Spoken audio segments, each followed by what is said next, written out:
Bienvenidos. Hoy nos metemos de lleno en un periodo que, bueno, cambió Europa para siempre, la Reforma del siglo XVI. Vamos a ver las figuras clave, los movimientos, las ideas, todo lo que agitó el panorama religioso, político y social. Efectivamente.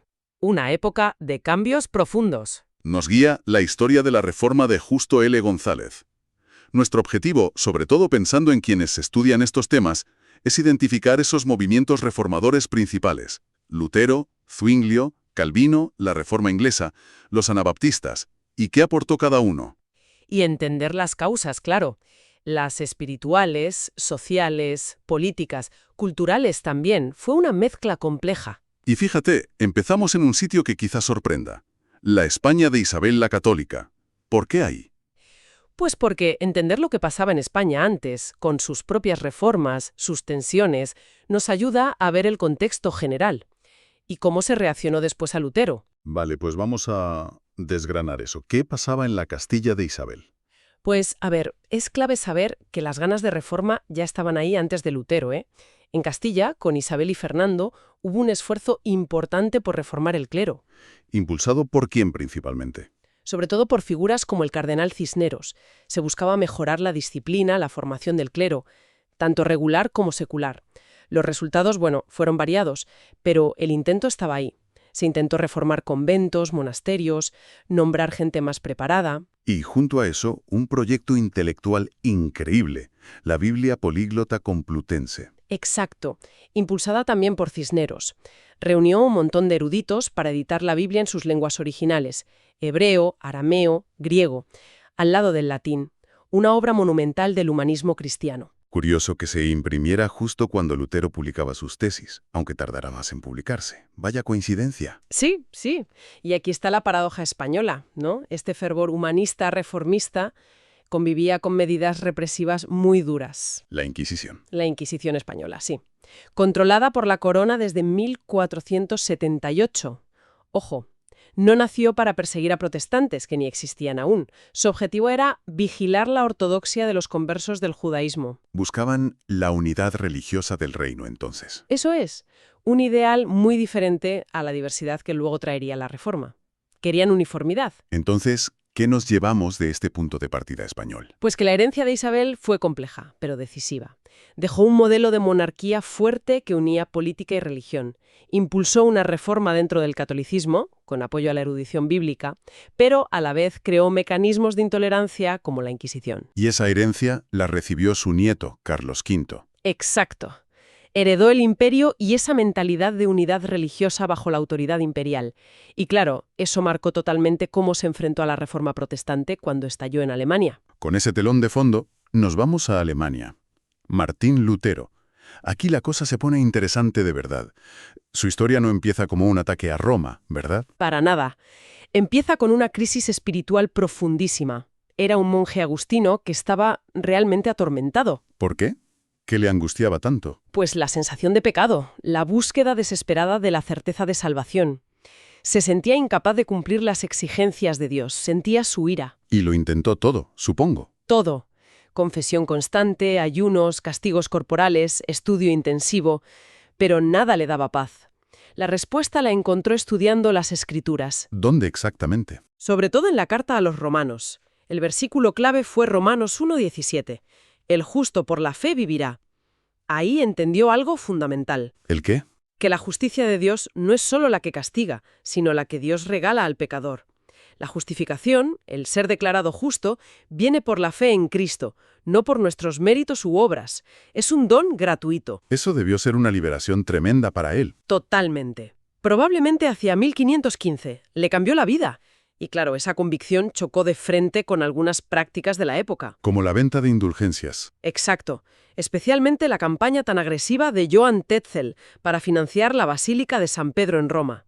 La idea de que podías comprar el perdón de Dios o sacar almas del purgatorio con dinero. Eso indignó a Lutero profundamente. Y de ahí las 95 tesis. Sí, el 31 de octubre de 1517. Las clavó en la puerta de la iglesia de Wittenberg. Pero ojo, su intención inicial no era romper con Roma. ¿Ah, no? No, era una invitación académica, escrita en latín para debatir sobre los abusos de las indulgencias. Quería una discusión teológica. Pero la cosa se le fue de las manos, ¿no? Totalmente.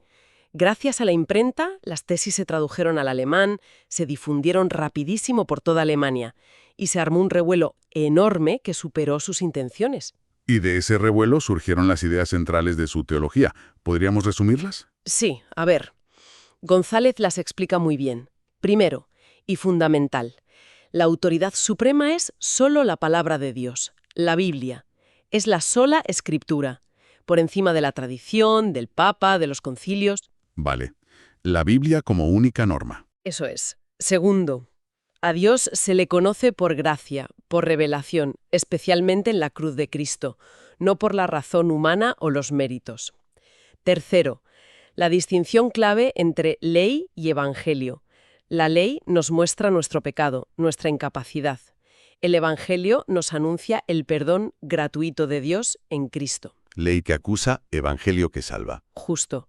Cuarto, la justificación es solo por la fe, sola fide.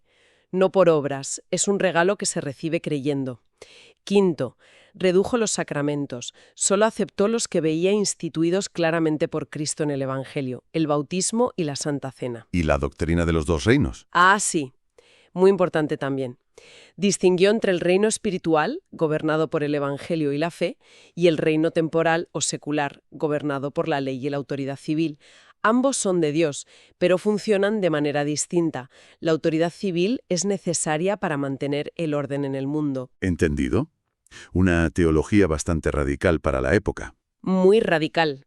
Y la reacción de Roma y del emperador Carlos V no se hizo esperar, claro. La dieta de Worms, 1521. Un momento clave. Clave, sí.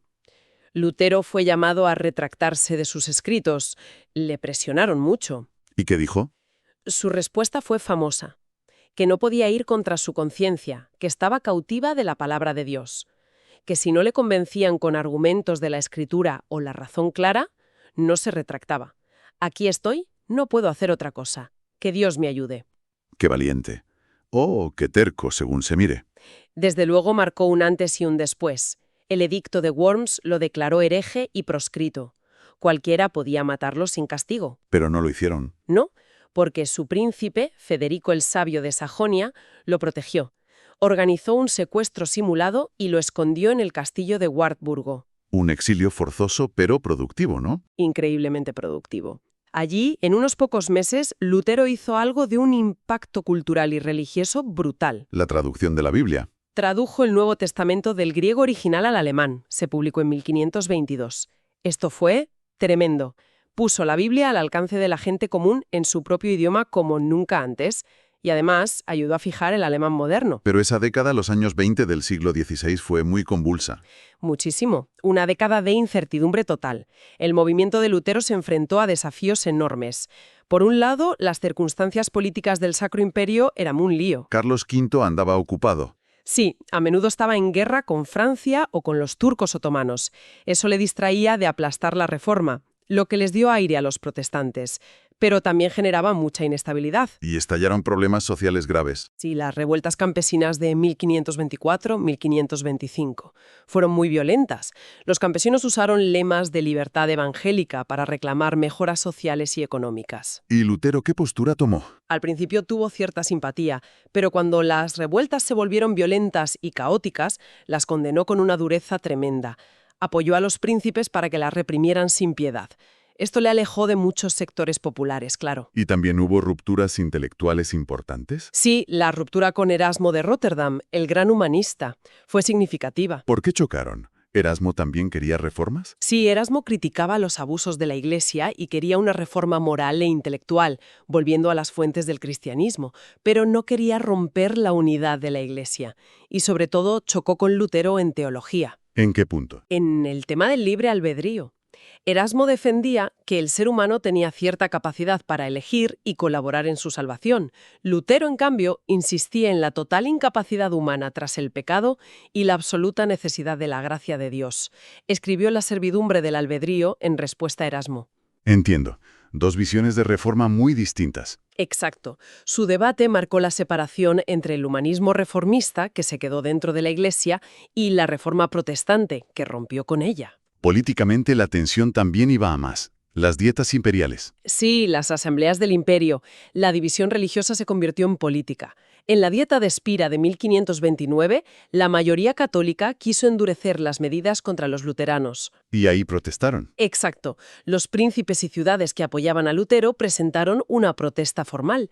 Y de ahí viene el nombre, protestantes. No lo sabía. Curioso origen. Y para defenderse militarmente, si hacía falta, en 1531 formaron la Liga de Esmalcalda, una alianza defensiva. O sea que la reforma ya no era solo un debate teológico. No, ya era un conflicto político y militar en toda regla. La cosa se había puesto muy seria. Pero Lutero no fue el único reformador. Casi al mismo tiempo, en Suiza, estaba Ulrico Zwinglio. Eso es. Otro personaje clave. Su camino, como cuenta González, fue bastante independiente del de Lutero, aunque paralelo en el tiempo. ¿También partió de una crisis personal? No tanto una crisis como Lutero, sino más bien un proceso intelectual. Zwinglio era sacerdote, con muy buena formación humanista. Llegó a conclusiones reformistas estudiando las escrituras directamente en griego. ¿Y cómo implementó la reforma? De una forma muy particular en Zúrich. Lo hizo a través de debates públicos, las llamadas disputas. Él presentaba sus tesis basadas en la Biblia. Si el consejo de la ciudad las consideraba bíblicas, las adoptaba como ley. ¿Una reforma muy ligada al gobierno civil, entonces? Muy ligada. Así eliminaron las imágenes de las iglesias, la misa católica, el celibato de los sacerdotes. Fue una reforma bastante radical en la práctica. ¿Y tuvo diferencias importantes con Lutero? Sí, sobre todo en un punto crucial, la Santa Cena. ¿Cuál era la diferencia? Ambos rechazaban la idea católica de la transustanciación, claro. Pero Lutero seguía creyendo en una presencia real de Cristo en el pan y el vino. Decía que estaba en, con y bajo los elementos. ¿Y Zwinglio? Zwinglio interpretaba las palabras de Jesús, esto es mi cuerpo, de forma simbólica. Para él, el pan y el vino eran signos, memoriales de la muerte de Cristo. Un acto de recuerdo y confesión de fe de la comunidad. ¿Intentaron ponerse de acuerdo o no? Sí, en el coloquio de Marburgo en 1529. Se pusieron de acuerdo en casi todo, 14 puntos de 15, pero en la Santa Cena no hubo manera. Esa diferencia impidió una unión entre la reforma alemana y la suiza. Una pena para el movimiento. Desde luego. Y poco después, en 1531, Zwinglio tuvo un final trágico. Murió en el campo de batalla luchando contra los cantones suizos católicos que querían frenar la reforma. Vaya. Y también en Suiza surgió otro movimiento, quizá el más radical de todos. Los anabautistas. Sí, un grupo muy diverso y complejo. ¿De dónde salieron? Pues curiosamente surgieron del propio círculo de Zwinglio en Zúrich. Eran gente que quería ir más allá, una reforma más profunda. ¿En qué sentido? ¿Qué defendían? Su punto clave era el bautismo. Rechazaban el bautismo de niños, insistiendo en que solo debían bautizarse los creyentes adultos, los que podían hacer una confesión de fe consciente. Por eso les llamaban anabaptistas, que significa rebautizadores. Y eso implicaba más cosas, supongo. Claro, buscaban una iglesia de creyentes realmente comprometidos, separada totalmente del Estado y de la sociedad mundana. Muchos eran pacifistas radicales. Se negaban a portar armas, a prestar juramentos, a participar en el gobierno. Eso era muy radical para la época. Muy radical. Chocaron enseguida con Zwinglio, que defendía la unión Iglesia-Estado, y por supuesto con las autoridades católicas y luteranas. Y fueron muy perseguidos. Brutalmente. Por todos lados. Católicos, luteranos, zwinglianos. Todos los veían como una amenaza al orden social y religioso. Hubo miles de mártires anabaptistas. Aunque hubo episodios violentos por su parte también, ¿no? Sí, es cierto. El caso más famoso es el de Münster, entre 1534 y 1535, donde un grupo radical intentó establecer una especie de reino teocrático por la fuerza, con poligamia y demás. Aquello acabó en un baño de sangre y desprestigió mucho al movimiento entero. Pero no todos eran así. No para nada. La corriente principal, que luego siguió a líderes como Menno Simons, de donde vienen los menonitas, era pacifista y buscaba vivir su fe en comunidades apartadas. Pero la etiqueta de radicales peligrosos les persiguió durante siglos. Bien, hemos visto a Lutero, a Zwinglio, a los anabaptistas. Nos falta la tercera gran figura, Juan Calvino. Calvino, sí. Quizás el más sistemático y a largo plazo tremendamente influyente. Era francés, ¿verdad? Sí, francés, con una formación intelectual muy sólida en humanidades y leyes. No empezó como clérigo. ¿Y cómo llegó a la Reforma? Tuvo lo que él llamó una súbita conversión, probablemente hacia 1533. Abrazó las ideas reformadas y tuvo que huir de Francia por la persecución. Y escribió una obra fundamental. Su obra magna, La institución de la religión cristiana. La primera edición salió en 1536, cuando tenía solo 27 años, y la fue ampliando y revisando toda su vida. Se convirtió en la gran teología sistemática del protestantismo reformado. Un libro de una lógica y claridad impresionantes. Y su nombre está unido a una ciudad. Ginebra. Totalmente. Tras idas y venidas, se estableció allí a partir de 1541 y, bueno, transformó la ciudad. ¿En qué sentido? La convirtió en un modelo de ciudad-iglesia reformada. Organizó la iglesia con pastores, doctores, ancianos y diáconos. Creó el consistorio, un órgano de pastores y ancianos laicos que supervisaba la doctrina y la moral pública con bastante rigor. Tenía fama de ser muy estricto. Sí, la disciplina era importante en su sistema. Su teología ponía un énfasis enorme en la soberanía absoluta de Dios en todas las cosas. También en la predestinación, aunque a veces se exagera como si fuera su único tema. Para él, la vida cristiana debía ser disciplinada, moralmente recta, como una respuesta agradecida a la elección de Dios. Y toda la sociedad debía organizarse para glorificar a Dios.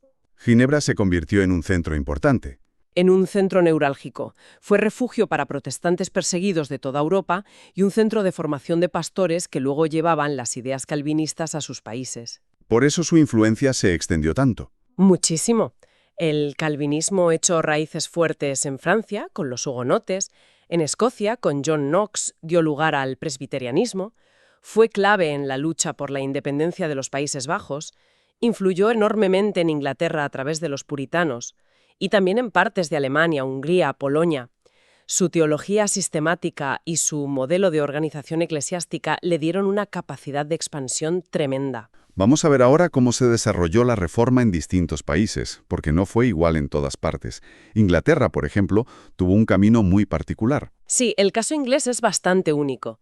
La chispa inicial no fue teológica, sino política y personal. El famoso asunto del divorcio de Enrique VIII. Olena. Y tener un heredero varón. El Papa Clemente VII, presionado por Carlos V, no le concedió la anulación. Y Enrique rompió con Roma. Ni más ni menos. El Parlamento aprobó el Acta de Supremacía en 1534, que declaraba al rey cabeza suprema de la Iglesia de Inglaterra. Rompió la jurisdicción papal, pero ojo, ¿Qué? que al principio Enrique VIII no quería una reforma doctrinal protestante. Él se consideraba católico en teología, de hecho había escrito contra Lutero. Suprimió los monasterios, eso sí, y se quedó con sus riquezas, pero mantuvo la doctrina y la liturgia católicas en gran medida. Entonces, ¿cuándo se hizo protestante la Iglesia de Inglaterra? Fue bajo su hijo, Eduardo VI, que reinó muy joven, de 1547 a 1553. Con la ayuda del arzobispo de Canterbury, Thomas Cranmer, sí se introdujo una teología y una liturgia claramente protestantes, con influencias luteranas y calvinistas. Se publicó el Libro de Oración Común. Pero luego vino María Tudor. Sí, su hermanastra María, hija de Catalina de Aragón. Ella era católica convencida y al reinar de 1553 a 1558 intentó restaurar el catolicismo a la fuerza. Persiguió duramente a los protestantes, quemó a muchos en la hoguera, incluyendo a Cranmer. Por eso se la conoce como Bloody Mary, María la Sanguinaria. Un vaivén constante. Totalmente. Y la que finalmente estabilizó la situación fue Isabel I, la hija de Ana Bolena, que reinó muchísimos años, de 1558 a 1603. ¿Qué hizo Isabel? Estableció lo que se llama la Vía Media Anglicana. una solución de compromiso. En doctrina, la Iglesia de Inglaterra sería fundamentalmente protestante, de corte más bien calvinista moderado. Pero en estructura mantuvo los obispos, gobierno episcopal, y conservó muchos elementos de la liturgia y las vestimentas tradicionales, de herencia católica. Buscaba un equilibrio, ¿no? Buscaba un equilibrio, sí. Una Iglesia nacional que pudiera acoger a la mayoría, aunque no contentó ni a los católicos más firmes ni a los protestantes más radicales, los puritanos que querían una reforma más profunda al estilo calvinista. Pero bueno, consolidó el anglicanismo. Y mientras en Inglaterra pasaba todo esto, en Escocia, la vecina, la reforma fue muy distinta. Mucho más radical, sí. Allí el gran protagonista fue John Knox. Un discípulo de Calvino. Exacto. Había estado exiliado en Ginebra y volvió a Escocia lleno de fervor calvinista. Lideró una revuelta contra la regente católica y en 1560 el Parlamento escocés adoptó una confesión de fe calvinista y abolió la autoridad papal y la misa. ¿Y qué tipo de iglesia establecieron? Una iglesia presbiteriana, es decir, gobernada por asambleas de presbíteros o ancianos, pastores y laicos, no por obispos. Un modelo mucho más cercano al de Ginebra que al de Inglaterra. La reforma escocesa tuvo un sello calvinista muy marcado desde el principio. Vale. ¿Y qué pasó con el luteranismo en Alemania y Escandinavia después de Lutero? ¿Se consolidó? Sí, aunque no sin conflictos. En Alemania, tras la muerte de Lutero, hubo más guerras. La Liga de Esmalcalda, la alianza protestante, fue derrotada militarmente por Carlos V en la Guerra de Esmalcalda. Parecía que el protestantismo iba a ser aplastado. Pero no fue así. No, porque las circunstancias políticas volvieron a cambiar. Al final se llegó a un acuerdo, la Paz de Augsburgo de 1555. ¿Qué estableció esa paz? Estableció un principio clave para el futuro, cuius regio eis religio, que significa, según sea la región, o sea el gobernante, así será la religión.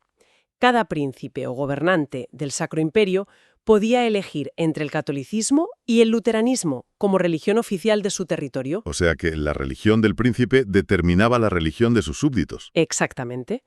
Consagró la división religiosa de Alemania. Importante. Solo se reconocían el catolicismo y el luteranismo. Los calvinistas y los anabaptistas quedaban fuera, seguían siendo ilegales. ¿Y en Escandinavia? Allí el luteranismo triunfó de forma bastante generalizada. En Dinamarca, Noruega, que dependía de Dinamarca, y Suecia, que incluía a Finlandia. En estos casos, fueron los propios reyes quienes impulsaron la reforma, a menudo para reforzar su propio poder frente a la Iglesia y la nobleza, y para confiscar las tierras eclesiásticas. Se establecieron iglesias nacionales luteranas. Otro escenario de conflicto importante fueron los Países Bajos. Sí, los Países Bajos, que incluían más o menos lo que hoy son Holanda, Bélgica y Luxemburgo. Pertenecían a la corona española, primero a Carlos V y luego a su hijo Felipe II. Y allí prendió el calvinismo, ¿no? Con mucha fuerza, sobre todo en las provincias del norte, las más comerciales y urbanas. Felipe II, católico intransigente, intentó erradicarlo con mano dura. Envió al duque de Alba con un ejército, estableciendo el Tribunal de los Tumultos, que ejecutó a miles de personas. Eso debió provocar una reacción fuerte. Provocó una rebelión generalizada, la Guerra de los 80 años, que empezó en 1568. Fue una lucha terrible, mezcla de conflicto religioso, católicos contra calvinistas, y lucha por la independencia política contra el dominio español. ¿Y cómo acabó? Acabó con la división del país.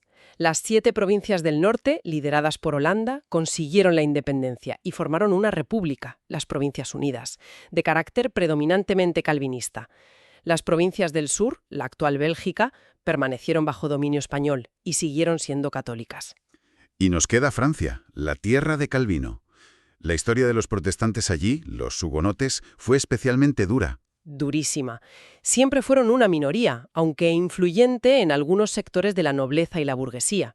Sufrieron persecuciones muy severas bajo los reyes Francisco I y Enrique II. Y luego vino la matanza de San Bartolomé. Sí, en 1572. Una masacre terrible de miles de hugonotes en París, aprovechando la boda de Enrique de Navarra, líder hugonote, con la hermana del rey. La matanza se extendió a otras ciudades, fue un trauma nacional. Y desencadenó más guerras. Sí, las guerras de religión, una serie de guerras civiles que devastaron Francia durante décadas, con enfrentamientos entre facciones católicas y hugonotes y con intrigas políticas complejas, la Guerra de los Tres Enriques. ¿Hubo alguna solución al final? Una solución precaria llegó con Enrique IV. Él era el líder hugonote, Enrique de Navarra, pero para poder ser rey de toda Francia, se convirtió al catolicismo. París bien vale una misa, dicen que dijo. Astuto. Sí, y una vez en el trono, en 1598, promulgó el Edicto de Nantes. ¿Qué decía ese edicto? Concedía a los hugonotes una libertad de culto limitada en ciertas zonas, derechos civiles y políticos y algunas plazas fuertes como garantía. No era una tolerancia total, pero puso fin a las guerras y permitió una coexistencia, aunque tensa y temporal, porque luego sería revocado. Bueno, hemos hecho un recorrido bastante completo. Lutero, Zwinglio, anabautistas, Calvino, anglicanismo. Vemos que no fue una sola reforma, sino muchas. Exacto.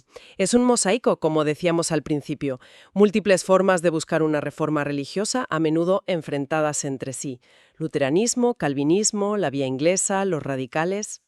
¿Y cómo podemos sintetizar las causas de todo este movimiento tan complejo? Pues, como señala González, las causas están muy entrelazadas. No se puede separar lo religioso de lo político o lo social. Hay una dimensión espiritual clarísima, por supuesto. La búsqueda de una fe más auténtica, más personal. Sí, la búsqueda de certeza de salvación, una relación más directa con Dios, el deseo de volver a la autoridad de la Biblia frente a lo que se percibía como corrupción o abusos en la Iglesia establecida.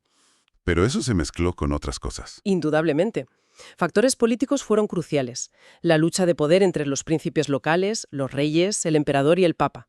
La reforma dio a muchos gobernantes la oportunidad de afirmar su autoridad frente a la Iglesia, de controlar los nombramientos, de confiscar las enormes riquezas eclesiásticas. Y también los sentimientos nacionales que empezaban a surgir. También el rechazo a la interferencia de un poder extranjero, como el papado. Luego, factores sociales. El malestar de los campesinos, el ascenso de las ciudades y de una burguesía urbana con nuevas necesidades espirituales y una ética del trabajo que a veces encajaba bien con algunas ideas protestantes. Y no podemos olvidar la cultura. Fundamental. El humanismo renacentista, con su énfasis en volver a las fuentes, ad fontes, proporcionó las herramientas filológicas y críticas para estudiar la Biblia en sus lenguas originales y cuestionar tradiciones posteriores. Y la imprenta. La imprenta fue absolutamente decisiva. Permitió que las ideas de Lutero y otros reformadores se difundieran a una velocidad y escala sin precedentes. Era imposible para las viejas autoridades controlar ese flujo de información como antes. O sea, que no fue un movimiento único y coherente. Para nada. Fue una época de enorme convulsión, con procesos muy diversos según el lugar, a menudo en conflicto entre ellos y, por supuesto, en conflicto con el poder establecido, tanto católico como a veces protestante. Una conclusión importante, entonces, es que la reforma no fue simplemente una vuelta a los orígenes, sino una fragmentación muy compleja. Redefinió la relación entre el individuo, Dios, el Estado, la Iglesia, de maneras muy distintas y a menudo conflictivas. Exactamente. Cambió el mapa religioso, político y cultural de Europa de forma permanente. Dio forma al mundo moderno en muchos aspectos. Ha sido un análisis intenso, la verdad. Un siglo de cambios profundos que realmente sentaron las bases de la Europa que conocemos. Hemos visto esa mezcla a veces explosiva de religión, política, sociedad, cultura. Sí. Y eso nos deja quizás con una reflexión final, algo para darle una vuelta, ¿no? A ver. Viendo cómo en la Reforma las convicciones religiosas más profundas se entrelazaron de forma tan íntima y a veces tan violenta con el poder político, con la agitación social, ¿de qué manera esta mirada a la historia nos puede ayudar a entender mejor las intersecciones también muy complejas y a menudo tensas que vemos hoy en día entre fe, política y sociedad en nuestro mundo? Buena pregunta para cerrar. Nos da que pensar. Muchas gracias.